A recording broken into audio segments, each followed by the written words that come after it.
Good evening friends, आप सबों का हमारे इस चैनल एके ट्यूटोरियल्स में स्वागत है पुनः एक बार। अभी जो है हम लोग जो है नया टॉपिक स्टडी करेंगे ज्योग्राफी का, जिसका जो है अगला हमारा टॉपिक है दोमट या जलोढ़ मिट्टी। दोमट या जलोढ़ मिट्टी, इसके बारे में हम लोग क्या करेंगे, स्टडी करेंगे। नदियों द्वारा लाई गई मिट्टी को जलोढ़ मिट्टी कहते हैं, ठीक है, जिसको इंग्लिश में एलुवियल सॉइल कहते हैं। जलोढ़ मिट्टी या दोमट मिट्टी भी इसका नाम है। नदियों द्वारा लाई गई मिट्टी को जलोढ़ मिट्टी कहते हैं। राष्ट्रीय मृदा सर्वेक्षण एवं भूमि उपयोग नियोजन ब्यूरो की नवीनतम रिपोर्ट के अनुसार जलोढ़ मिट्टी मृदाएँ एलुवियल सॉइल्स देश के 33.5% भागों के लगभग 11 लाख वर्ग किलोमीटर क्षेत्र में विस्तृत है। कह रहा नदियों द्वारा लाई गई जो मिट्टी है उसको हम जलोढ़ मिट्टी कहते हैं, ठीक है। नदियों द्वारा लाई गई जो मिट्टी है उसको क्या कहते हैं, जलोढ़ मिट्टी कहते हैं। राष्ट्रीय मृदा सर्वेक्षण एवं भूमि उपयोग नियोजन ब्यूरो का जो नया रिपोर्ट है, नवीनतम रिपोर्ट है, उसके अनुसार जलोढ़ मृदाएँ एलुवियल सॉइल्स देश के 33.5% भागों के लगभग 11 लाख वर्ग किलोमीटर क्षेत्र में क्या है, विस्तृत है, फैला हुआ है। जलोढ़ मृदाएँ एलुवियल सॉइल्स देश के 33.5% भागों के लगभग 11 लाख वर्ग किलोमीटर क्षेत्र में क्या है, विस्तृत है, फैला है। यह मिट्टी पंजाब से असम तक के विशाल मैदानी भागों के साथ साथ नर्मदा, ताप्ती, महानदी, गोदावरी, कृष्णा और कावेरी घाटियों में फैली हुई। कह रहा यह जो दोमट या जो जलोढ़ मिट्टी है यह पंजाब से असम तक के विशाल मैदानी भागों प्लेन्स में, उसके साथ साथ नर्मदा, ताप्ती, महानदी, गोदावरी, कृष्णा, इन सब की घाटियाँ में फैली हुई। इनका निर्माण हिमालय तथा प्रायद्वीप से प्राप्त मालवा तथा अपसारी सागर द्वारा छोड़े गए गाद द्वारा हुआ है। ये जो दोमट मिट्टी एलुवियल मिट्टी जो है, इनका निर्माण हिमालय तथा प्रायद्वीप से प्राप्त मालवा तथा अपसारी सागर द्वारा छोड़े गए गाद द्वारा हुआ है। इनका रंग हल्के धूसर से भस्मी धूसर के बीच और गठन टेक्सचर रेतीली से गाढ़ी दोमट के बीच पाया जाता है, ठीक है। जलोढ़ मिट्टी का रंग धूसर से भस्मी धूसर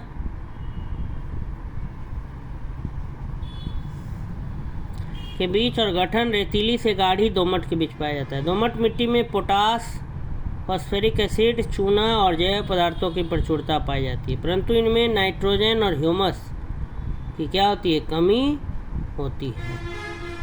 फलीदार फसलों की खेती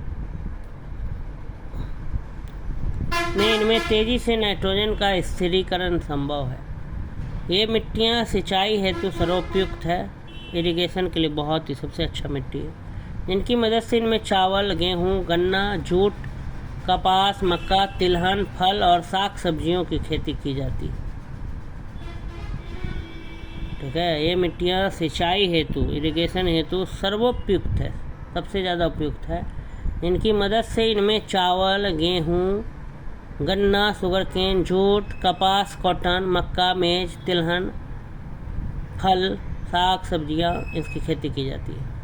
सामान्यतः दोमट मिट्टी लोम सॉइल में 40% बालू के कण और 40% क्ले मृतिका एवं 20% गाद, ठीक है, पाए जाते हैं।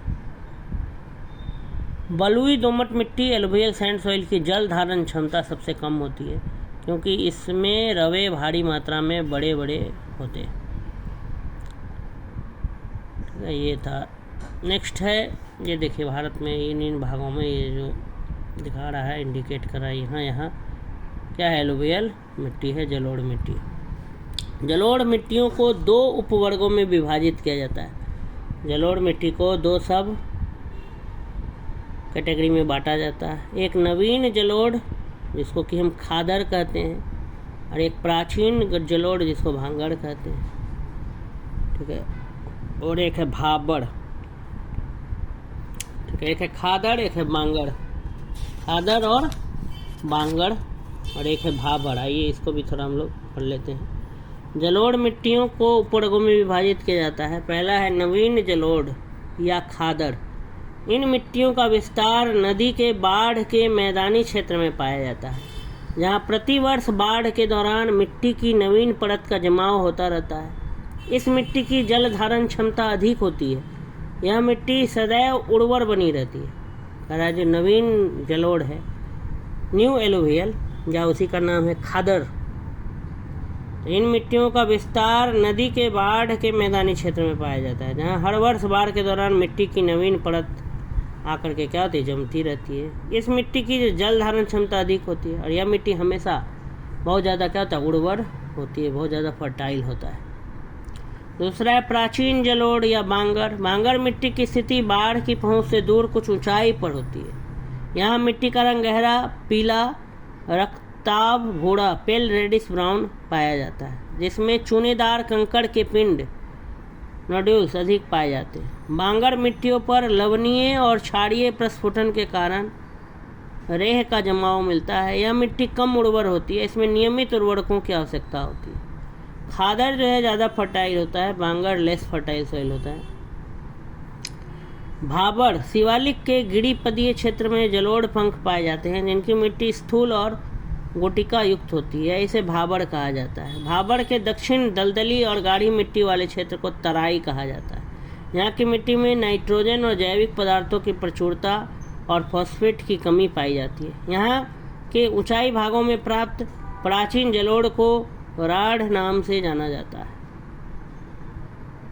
तो ये कह रहा है जो शिवालिक है उसके गिरिपदीय क्षेत्र में, ठीक है, गिरी मैंने पहाड़ होता है, उसके नीचे फुट हिल्स में, शिवालिक के फुट हिल्स में जलोढ़ पाए जाते हैं। इनकी मिट्टी स्थूल, एकदम मोटा और गुटिका युक्त होती है। इसे भाबड़ कहा जाता है। अब भाबड़ के दक्षिण दलदली और गाढ़ी मिट्टी वाले क्षेत्र को तराई कहा जाता है।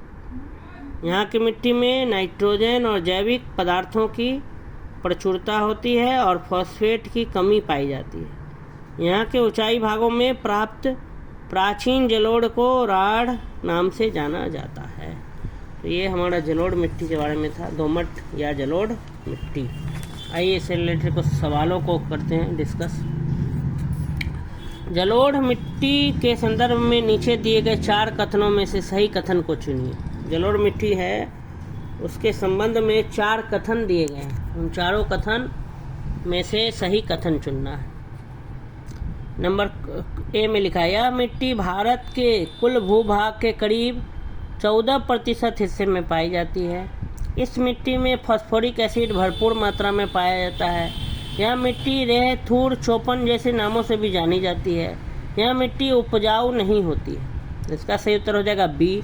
इस मिट्टी में फास्फोरिक एसिड भरपूर मात्रा में पाया जाता है। यह मिट्टी जो है इसमें फास्फोरिक एसिड क्या होता है, भरपूर मात्रा में पाया जाता है। जलोढ़ मिट्टी के संदर्भ में, ठीक है, कह रहा है क्या क्या सही बातें बता रहा है। यह मिट्टी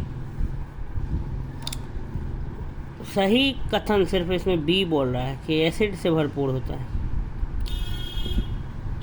जलोढ़ मिट्टी के संदर्भ में नीचे दिए गए 4 कथनों में से सही कथन को चुनिए।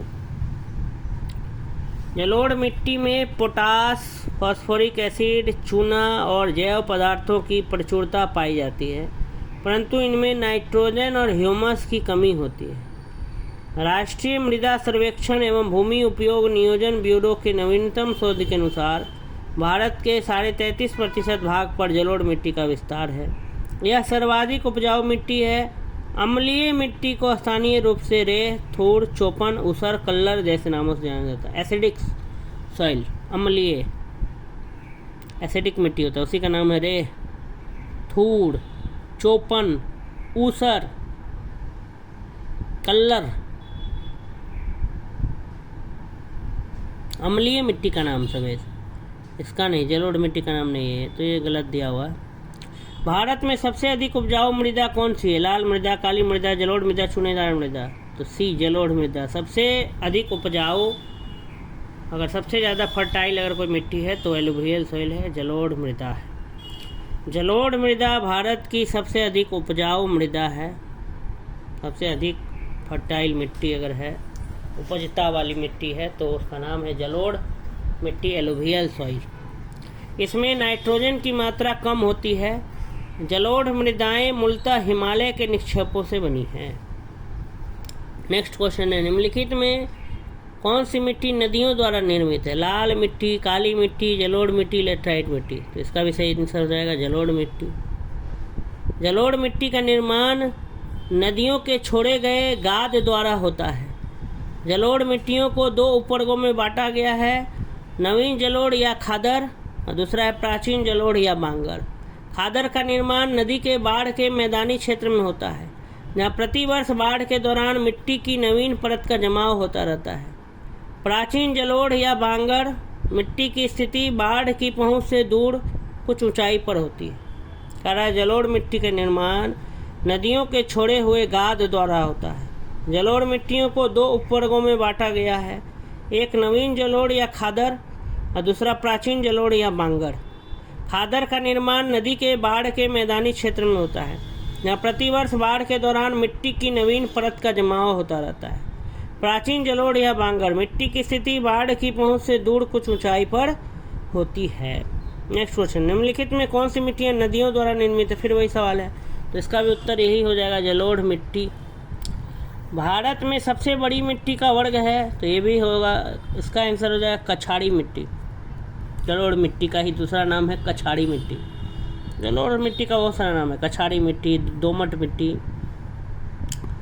तो ये मध्य प्रदेश पे से कछाड़ी मिट्टी ब्रैकेट में लिखा है जलोढ़ मिट्टी। ये सर्वाधिक क्षेत्र में पाई जाने वाली महत्वपूर्ण मिट्टी है। यह मिट्टी देश के 33.5% भागों के लगभग 11 लाख वर्ग किलोमीटर क्षेत्र में विस्तृत है, फैला है। यह मिट्टी पंजाब से असम तक के विशाल मैदानी भाग के साथ साथ प्लेन्स में पाया जाता है और नर्मदा, ताप्ती, महानदी, गोदावरी, कृष्णा और कावेरी की घाटियों तक फैली हुई है।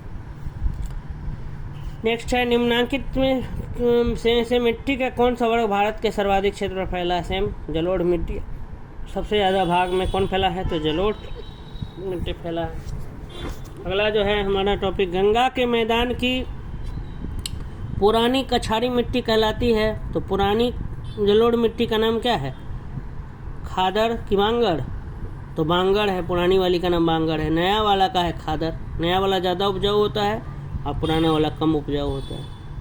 गंगा के मैदान की पुरानी कछाड़ी मिट्टी कहलाती है, बांगर कहलाती है। गंगा के मैदान की पुरानी कछाड़ी मिट्टी को बांगर कहा जाता है। इनकी स्थिति बाढ़ की पहुंच से परे कुछ ऊंचाई पर होती है। इन मिट्टियों का रंग पीला, रक्ताभ, भूरा पाया जाता है।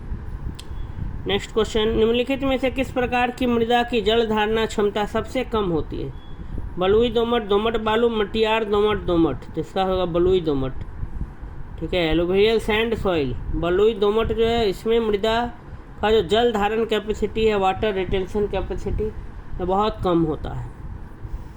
नेक्स्ट है, दोमटी लोम मिट्टी में कौन सा कण मिलता है? बालू कण, चिकना कण, पांसु कण, सभी प्रकार के कण। तो इसमें सभी प्रकार के कण पाए जाते हैं। दोमट मिट्टी में 40% जो है वो बालू के कण, 40% क्ले और 20% सिल्ट। ठीक है, ये सारा चीज़ इसमें पाया जाता है। तो इस प्रकार से ये जो हमारा दोमट मिट्टी था या जलोढ़ मिट्टी था, या इसी का और एक नाम हमने इसमें सुना कछाड़ी मिट्टी, इंग्लिश में है एलुवियल सॉइल, ये सभी जो है एक ही नाम से जाने जाते हैं। तो ये टॉपिक यहीं पर हमारा समाप्त होता है। अगर आपको ये वीडियो अच्छा लगा हो तो मेरे चैनल को लाइक और सब्सक्राइब करें, अधिक से अधिक लोगों तक मेरे वीडियोज़ को पहुँचाएँ। धन्यवाद।